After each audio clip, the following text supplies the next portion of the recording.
Voilà. Mesdames, Mesdemoiselles et Messieurs, chers internautes de Khalima.com, bonjour et bienvenue à ce nouveau numéro de votre émission Politique en puissance.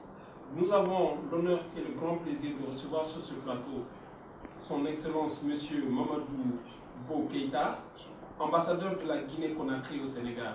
Excellence, bonjour et merci de nous accorder de votre précieux temps. Bonjour. Avec moi également sur ce plateau pour la consultance, Monsieur Youssouf Mané. Youssouf, bonjour. Bonjour Kylian, bonjour également son Excellence Docteur. Bonjour. Bo Keïta. Bonjour. C'est un plaisir pour nous de faire face à vous afin d'échanger sur des questions d'intérêt national, guinéen ici et sénégalais parce que nous sommes dans la diplomatie. C'est partagé. Merci beaucoup. Bien. Voilà, donc, Excellence, il y a plus de 4 ans que vous avez été nommé ambassadeur de la République de Guinée au Sénégal. Quel bilan tirez-vous? Mon bilan, je dirais, est positif. En ce sens que, quand je suis arrivé au Sénégal, j'ai trouvé que les tarifs d'inscription dans les universités n'étaient pas les mêmes pour les Sénégalais et pour les Guinéens. Je me suis inspiré du protocole d'accord entre le président sénégalais et celui de notre pays pendant la visite qu'il y avait eu lieu en fin 2012, qui stipulait que les Guinéens auraient payé les mêmes droits d'inscription que les Sénégalais dans les universités au-delà de cette visite. Ce que j'ai pu faire accorder en me déplaçant vers les autorités de l'enseignement du Sénégal qui ont pris la question en compte et qui ont réglé donc cette affaire depuis lors. Ça, c'est un point de positivité, je crois. Et puis après, quand il y a eu la maladie d'Ebola en Guinée, il s'était passé au départ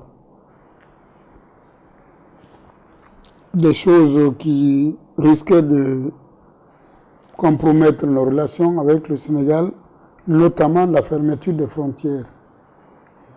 Par la même voie de consultation des autorités, de consultation et de discussion des autorités du Sénégal, on a pu lever cette barrière de fermeture des frontières.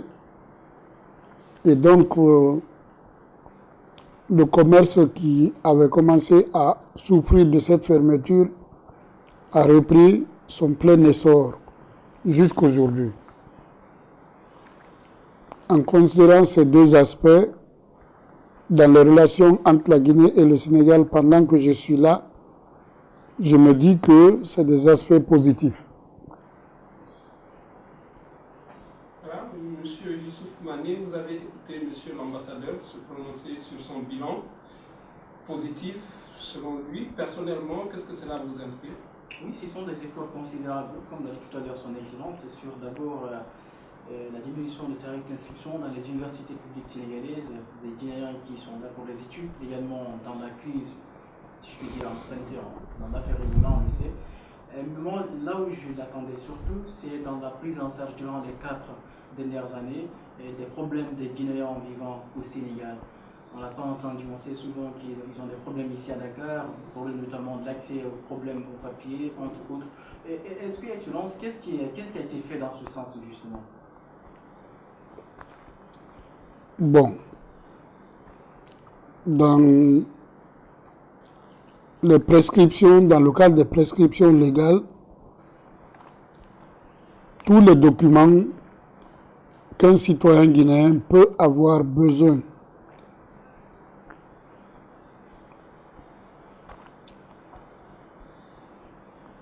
dont un Guinéen peut avoir besoin au Sénégal sont fournis par l'ambassade depuis un certain temps, à commencer par la carte consulaire jusqu'aux autres documents de naissance, de mariage, de de légalisation de permis et autres sont bien fournis par l'ambassade. Donc on peut dire qu'ils n'ont pas assez de problèmes de l'accès des papiers, parce que souvent c'est décrié, l'ambassade, souvent l'accès est difficile, on n'a pas des informations, les portes de notre représentation gouvernementale ou diplomatique nous est vraiment fermée parfois. Et ce sont vraiment des questionnements, des lamentations qu'on entend le plus souvent dans la bouche des Guinéens vivant ici sur le territoire, sur le sol sénégalais. Je dirais que ça ne se vérifie pas. L'ambassade est ouverte pendant 5 jours dans la semaine, c'est-à-dire du lundi au vendredi, sauf le samedi et le dimanche, selon la législation du travail, où nous ne travaillons pas, où l'ambassade est fermée. En dehors de ça, nous sommes ouverts le matin à partir de 9h et nous ne fermons que vers 16h30. Alors,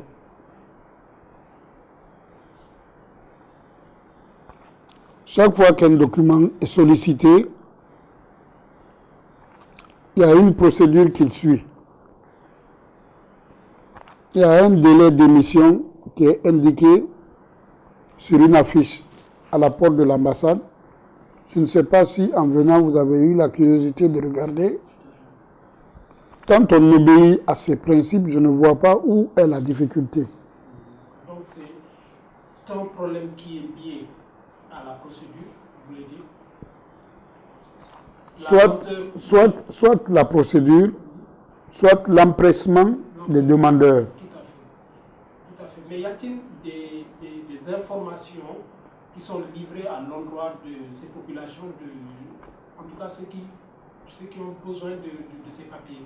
Est-ce qu'ils sont informés par rapport au respect de la procédure? Ils sont largement informés.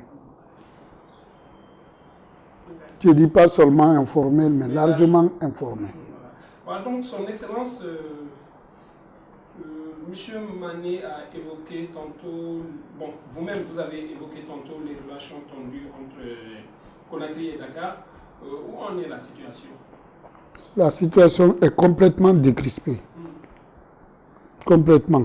Depuis un certain temps, le Sénégal a largement ouvert ses frontières à la Guinée. Et depuis, il n'y a plus de problème. Et les problèmes ne se sont situés que dans la période de l'épidémie d'Ebola. Quelle est la politique diplomatique que vous êtes en train de faire, de mettre en œuvre pour permettre à ces deux pays frères d'entretenir des relations stables pour qu'au moins ces événements qu'on a pu assister ne puissent pas se reproduire? Bon. Je consulte régulièrement les autorités du Sénégal à tous les niveaux. Chaque fois que je ressens une difficulté quelque part, lesquelles vous pouvez nous les citer? Quand il s'est agi par exemple des inscriptions, je suis allé vers les départements de l'enseignement. Et quand il s'est agi de la fermeture des frontières, je suis allé au ministère de l'Intérieur et de la Sécurité publique. Ensuite, avant cela, au ministère des Affaires étrangères. Et puis après, au ministère de l'Intérieur. Et ainsi de suite. Je suis même allé jusqu'à la primature, en passant par le ministère de la Justice. Et on a vu les frontières réouvertes. Les problèmes ont cessé dès lors. Le président Alpha Condé a passé 1 an à la tête de l'Union africaine. Diplomate que vous êtes, quel bilan en tirez-vous? Cet autre bilan de la présidence en exercice du professeur Alpha Condé est très positif. Sur le plan surtout de la prise en charge de l'Afrique par rapport à ses problèmes notamment de sécurité.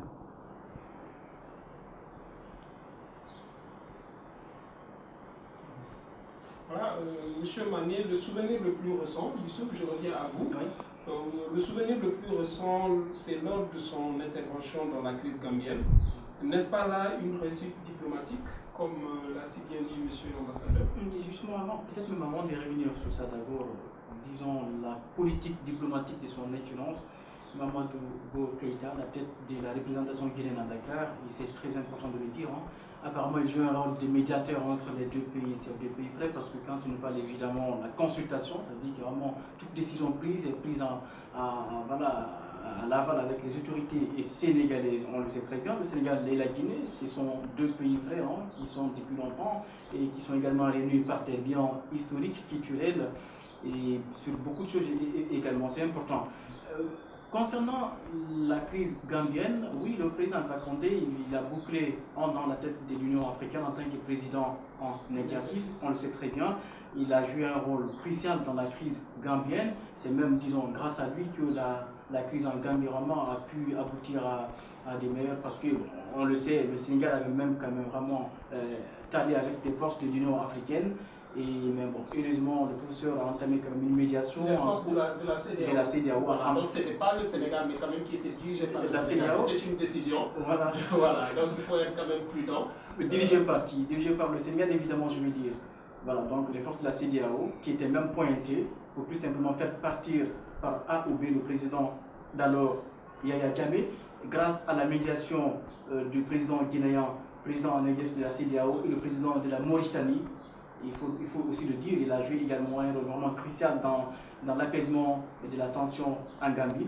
Et le professeur Alpha Condé également, si on le voit sur le plan africain également, il a intervenu un peu partout également. Il est parti même donc au Mali, nord du Mali évidemment, avec les Boko Haram au Nigeria. Son discours panafricanisme également, on l'a entendu partout devant toutes les instances internationales. Mais je pense que si son excellence dit que c'est un bilan positif, mais oui, je pense qu'également ça a été un honneur pour la Guinée que le pays soit représenté comme ça dans les instances internationales avec une voix aussi ferme qui réaffirme encore le panafricanisme partout où il est passé. Donc vraiment c'est une chose à saluer à mon avis, Tigane. Merci, mais cependant, pendant ce temps, la situation sociopolitique en Guinée suscite des inquiétudes. L'opposition, on voit l'opposition qui réclame toujours la proclamation des résultats des élections communales du 4 février dernier. Il y a eu même des manifestations qui ont conduit, bien qui ont enregistré beaucoup de morts. Que pensez-vous de cette situation, Son Excellence? Bon, cette situation mérite attention, mais il faut reconnaître que ça fait partie de la démocratie aussi. Le fait qu'une opposition puisse faire soulever ses militants pour protester une décision du gouvernement relève également de la démocratie. Tant mieux. Mais il y a eu une certaine jonction de factures à ce niveau de la crise en Guinée. C'est au moment où les enseignants réclamaient une augmentation de salaire que l'opposition a profité pour demander les vrais résultats selon eux des urnes. Qu'est-ce qui leur fait dire ça? On ne sait pas tellement parce qu'ils n'ont pas eu à produire de preuves. Ils ont tout simplement cru à certains endroits qu'ils devaient remporter la majorité des voix. Comme tel n'a pas été le cas, ils se sont dit que l'État a triché. Mais est-ce que l'État a triché? Un point d'interrogation. S'il recourait la voie légale, peut-être que des investigations auraient conduit à savoir exactement ce qui s'est passé pendant les élections. Mais puisque ce ne fut encore pas le cas, ils ne font qu'une réclamation par voie de manifestation. L'État, quand il peut, ordonne. Quand il ne peut pas, il n'ordonne pas. Et quand il n'ordonne pas, il fait déployer les forces de l'ordre pour que la paix règne dans le pays, ce qui dégénère quelquefois par la faute de l'opposition. Parce qu'on a appris récemment que des individus armés d'armes de chasse, d'armes de guerre, tiraient dans la foule, soit vers les forces de l'ordre, soit vers les manifestants. Bon. Il n'y a pas eu également de procédure à ce niveau pour apporter la preuve, mais un ou deux individus ont été arrêtés porteurs d'armes de guerre. Est-ce des infiltrés ou des gens de l'opposition qui ont orchestré tout cela? Bon, c'est une procédure qui aurait pu apporter la preuve de cela. Mais il n'y en a pas eu pour l'instant. Mais l'enquête est en cours? L'enquête n'a pas été également ouverte pour l'instant. Mais je sais que celui qui en a parlé, c'est le procureur de la République de Dixine, qui est un homme d'un certain âge dans la magistrature, qui en plus occupe une telle haute fonction dans la hiérarchie des magistrats, qui, pour le dire, doit avoir une intime conviction sur la culpabilité de ceux qui ont été pris avec des armes. Et on les a montré, ces gens, de quelle façon. Je ne saurais le dire, que c'était des militants de l'UFDG, un parti d'opposition, dirigé par le chef de file de cette opposition. Oui.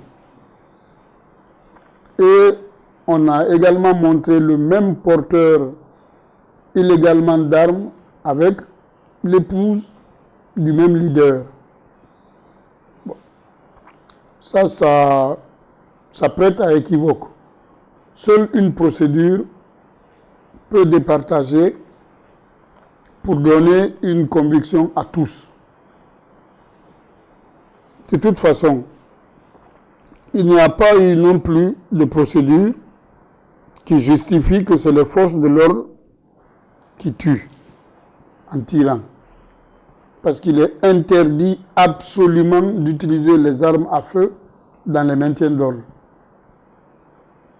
Ceux qui vont en maintien d'ordre, ce sont seuls les policiers. Et ils n'ont pas d'armes de guerre, d'armes à feu, non.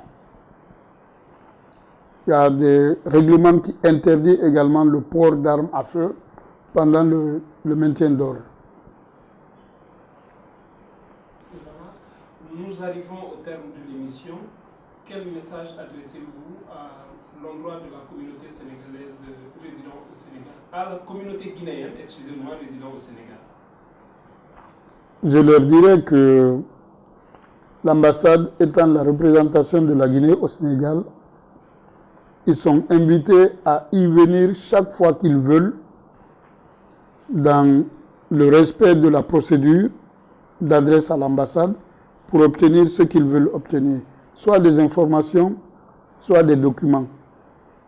L'ambassade est entièrement à leur disposition, qu'ils ne se gênent pas de venir et qu'ils se comportent dignement dans le respect des lois du Sénégal et de la tradition au Sénégal pour ne pas avoir à impacter négativement sur nos bonnes relations avec le Sénégal.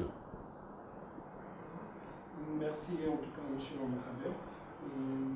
Monsieur Mané, nous sommes au terme de l'émission. Vous également, vous avez un message à lancer au peuple ou bien vos derniers mots? Je remercie son Excellence, Dr Mamadou Bo Keïta, pour la disponibilité. En tout cas, ça a été vraiment pour moi un excellent plaisir d'échanger avec son Excellence Tidiane, et Excellence qu'on compte retrouver très prochainement dans une autre émission. Mais une question indiscrète, Youssouf, votre connaissance votre parfaite maîtrise de la Guinée, quand même, m'intrigue un tout petit peu. J'aimerais savoir si vous avez des origines guinéennes, bien vous avez eu à séjourner dans le pays. Petite bonne question. Moi-même, je suis guinéen, je dirais. Je suis Diola de la Casamance, Bignona. né ici, mais qui a grandi à Conakry. Je fais toutes mes études à Conakry, évidemment. L'université d'Ansana-Conté, Chonfonia également, on est passé là-bas. On a fait Bessia, donc mon père, il est là-bas. On a des familles à Conakry, Tomboli, à Sonfonia. Le président Alpha Condé qui est là, il est un parent en nous. Il a été élevé à Boké. Son excellence, s'il connaît très bien l'histoire, il doit le savoir. Alpha Condé, il est de Boké. Boké, on l'a élevé là-bas chez nous. Donc, je suis guinéen, mais sénégalais d'origine, guinéen par affinité, par affection, guinéen de cœur. Voilà. En tout cas, ça a été un plaisir de partager le plateau avec vous. Tout le plaisir est à nous. Son Excellence, en tout cas, nous comptons vous retrouver très bientôt pour un nouveau numéro de l'émission Politique en puissance. Et chers internautes de Khalima.com, ça a été un plaisir aussi de partager, de vous présenter l'émission Politique en puissance et on se donne rendez-vous très bientôt pour un nouveau numéro.